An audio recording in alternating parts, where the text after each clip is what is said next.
Earth Day is celebrated annually on April 22nd as an opportunity for individuals and corporations to demonstrate support for environmental protection. The theme for 2023 was Invest in Our Planet, and employees and businesses across Rakuten invested much time and effort to show their commitment to a greener planet.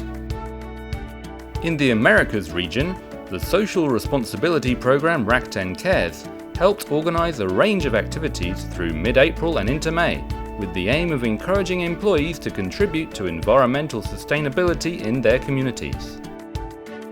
These range from tree planting events in New York City, Salt Lake City, and Toronto, in partnership with the One Tree Planted charity, to a beach cleanup in Chicago, park restoration in San Mateo, and city cleanup in the heart of San Francisco. In total, over 200 employees participated. It's really nice to give it back to the nature, and cherry on top is you get to work with your awesome colleagues and team, and just really work it out in being in nature. Yeah. Well, what I love about doing events like these is that we're taking the values that we have at Rakuten Americas and Rakuten throughout, and we're spreading them to our communities, and we're touching the communities in different ways. This is our live action demonstration of cleaning up the city that we support, that we have employees who live in, that we do business in. Really actively getting out here, participating, and keeping the city clean. I think my biggest hope is that we do more of this, and that people continue to get so super excited about it and come out to events like this more often, bring their friends, bring their families, and really feel that we're connecting with our community, we're making a difference. Alongside this, throughout the week of April 17th, all donations made to selected environmental charities via the Rakuten Cares community page were matched by Rakuten, raising more than $12,000, which was distributed to over 40 US-based and international charities. Over in the EMEA region, a special regional Asakai was held, focused on the issue of biodiversity, or the Earth's natural environment, with a panel discussion featuring internal and external speakers.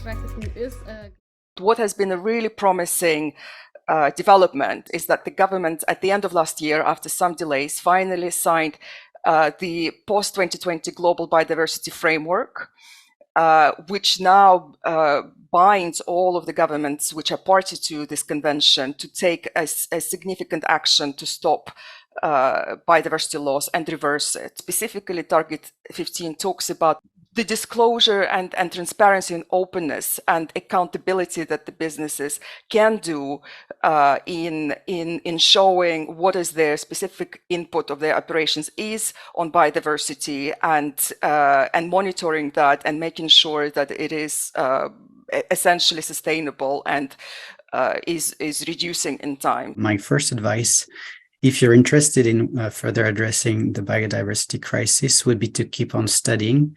There are more and more resources on the subject. And my second advice would be to think about how your business relates to biodiversity.